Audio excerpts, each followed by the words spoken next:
he's been doing for the last 5 years has been pretty historic anyway. Remarkable. So I kept on telling him, hey, man, I think we should, I've done this before with other athletes like Kobe, et cetera.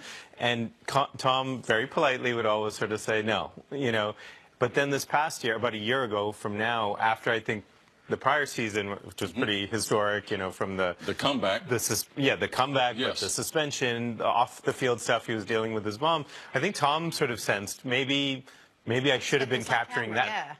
Yeah. And then there was this whole he's turning 40, nobody thinks he could do it, and these guys always have to find their edge. They have to find that conviction, and I think last season or last off season it was, okay, you don't think I can do it at 40?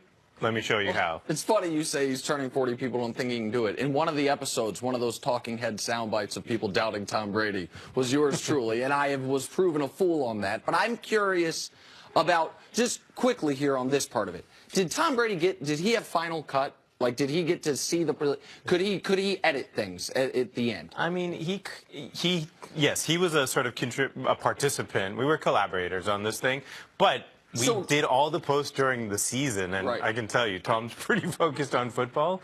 I had a pretty good instinct, The reason I ask is because I found what we just played there, basically the close of the series, unbelievable. I thought it was jarring because I looked at it as the premise, Tom versus time, and tell me if I'm getting this right. The premise of it was Tom's going up against an undefeated opponent that he thinks he can defeat. Like, he's talking about wanting to play till he's 45 throughout the series.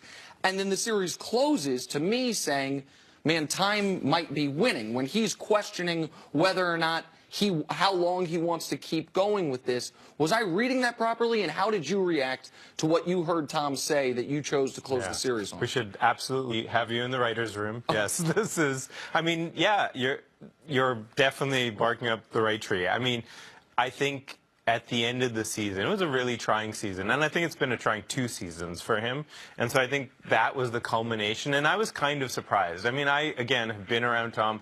There was a version that I thought was going to be much more predictable, where he talked about his off-season training and just getting back into the routine, turning the page, and that was a little bit, I mean, it's subtle, but that idea that I need to spend some time this off-season figuring out what I really want to do and where I'm going to get that motivation, because as you know, it's not just physical, it's mental and it's emotional to sort of do. Now, I didn't read that. To me, it seemed like a great player who I have to go in this hole for 8 months, 6 to 8 months, a year, and now I realize that regardless of winning and losing, I'm sharing this life with some with the very people who I deem to be very important. That's his wife and his children. I think that football is his safe haven. There is nowhere else that Tom Brady can act the way he does. There's no way that he can get the credibility and that what a man wants in life without being on the football field. The first thing I have to do is thank you for pushing Tom. Because for me, for all the young kids out there who think it's easy, Tom is doing it the right way. And without you and without this documentary, we wouldn't be able to see that. So first, I have to thank you. The footage of the AFC Championship game, it showed me the essence of being a football player. How shocked were you that it happened, and how shocked were you to see through this process the overall results of what happened in the AFC Championship game? I mean, I was sitting up in the family suite with the family, and in the first, I'd say even in the third quarter, I was like, what are we going to do? And I mean, I've been a Patriots fan. I grew up in Massachusetts. I've been part of, watched this dynasty over the last 18 years. So, but even still, I mean, that game, I thought it was over. I did not see them coming back against that team, which is the really, best defense in the league. But so in the fourth quarter, and then being with Tom afterwards in the car, and then, there's stuff that's not even in there. Like when I was at home, Tom was kind of he was in disbelief, that they pulled this off. And, you get the sense with him, he's almost this larger than mythical figure. They always come through. Tom always pulls it off. And there was a humility to him sitting in his kitchen at midnight after that game where he was like, I can't even explain it anymore. I mean, we did it without Gronk. How does that happen? What about before the AFC Championship game? Because you guys in the episode, if people haven't watched it, they should watch it. It's the first time I've ever seen, I think it's the first time the world's seen, the cut on his hand. You grew up in Massachusetts. You're a Patriots fan. You mentioned you're friends with Tom Brady. You're also making this movie, or this documentary. the first time you see the cut on his hand and you know when the AFC Championship game is coming up, what's going through your mind? And also, what do you think in real time, what was Brady saying? What was going through his mind before the game, right after the injury happens? Well, he FaceTimed me. I think it was like it happened practice on a Wednesday maybe or Tuesday.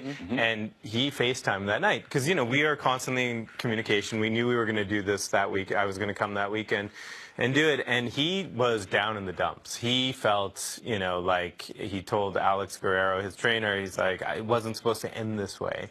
And he really thought, but then I think, you know, Tom's a creature of habit, and he started going through his process, and every day it started getting better. And going into, I was with him on Saturday, and he was getting acupuncture, and he just sort of follows, you know, his treatment routine. And by Sunday, he felt confident, like, I think I can do this, you know, and it was great to sort of see him, and he builds that confidence. It's, again, he's not this guy who just like thinks he's going to win all the time. It's a culmination and going through his routine, and I mean that's what the Patriots have created, a culture that just do your job and follow your process. You spent so much time with him, and we saw it in the car, in his house, in these really intimate moments where the public never get a chance, we really rarely get a chance to see. But we're also in this internet age where we could look up everything we want to know about an athlete. Everything's on Wikipedia at this point. Over the course of the weeks and months that you spent really closely with him, tell us something that we really didn't get a chance to see, something that may have surprised you that you didn't know about, either how he trains or how he treats people or whatever it is that you thought really changed your opinion. His ability to sort of people talk about compartmentalizing, but his is like moment to moment. Like I would be with him, or I would be watching a game, being at the stadium.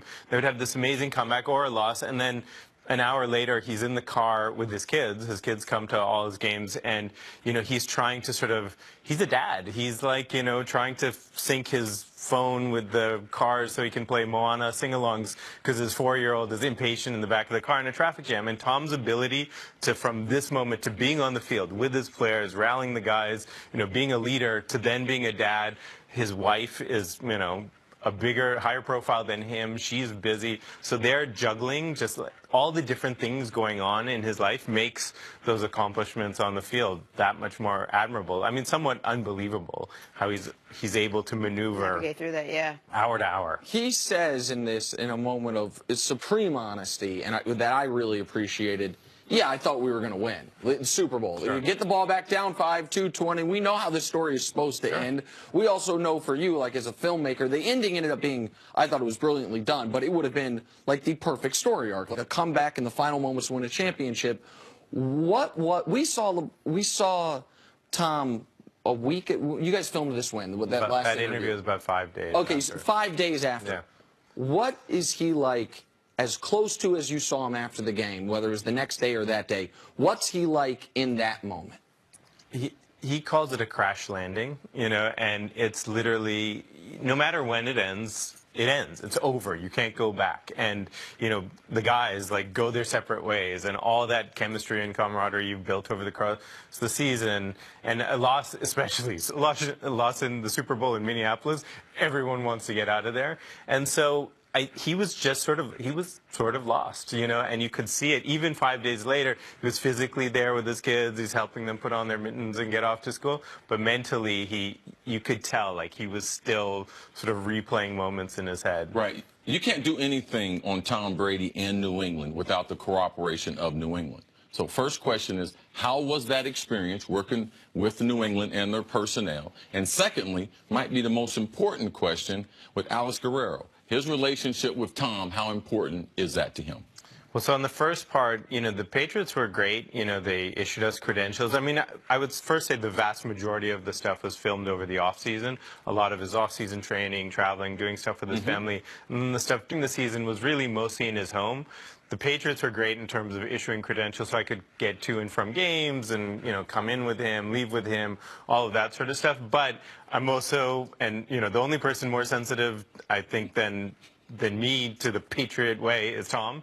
And so there was no going into locker rooms, meeting rooms, doing any of that. No, I thought that. Yeah. During the practice, you weren't there during the week, during practice, things like that. Yeah, I mean, because, they have a culture, and that's been part of their success.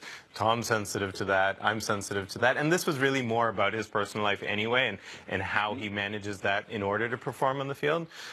So that was, the first part. And then, your second question, which was... About Alex Guerrero. Oh, Alex, look, there's nobody more important. I mean, honestly, and, Tom, it's just the physical, regiment that he goes through with Alex that they've sort of perfected. But it's also like, I think Alex is a mentor to him.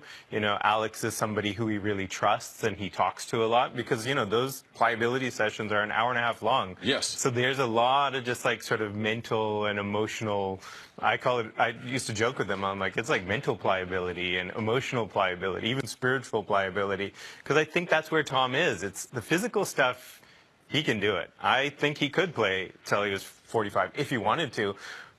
Do you want to do it over and over? I'm sure can you sacrifice? Yeah. I mean, I'm friends with Michael Strahan, works with us, and Michael says at the end of his career, it wasn't physical. It was just, I'm over it. I don't want to do it anymore. So then obviously we'd be remiss if we didn't ask you, at any point, did he give you any idea of realistically where his head and his body were as to what he's got left, what he could do, what he wants to do realistically? I mean, I think that last part is he needs to find that, quote, conviction this offseason. And I think for all the I'll play 4 or 5 more seasons, it's a season-to-season thing right now with him. So he's got to figure it out this offseason to be back on the field. And then I don't know that he thinks, frankly, beyond that right now.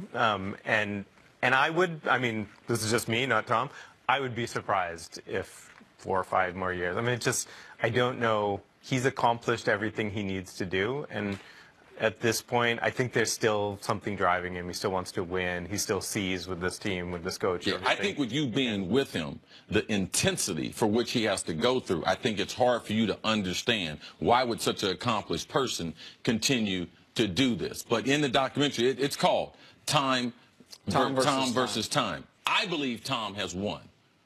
Who do you think has won or is going to win this battle? Well, who's it? Charles Barkley that said, Father Time is undefeated? Yeah, but there's a lot of stuff Charles Barkley can't Look, eventually Time always wins, but I think, if anybody is sort of, holding his own against Time, it's Tom, and he's figured out a formula to extend it as long as he can. So I think he will, as long as he wants to.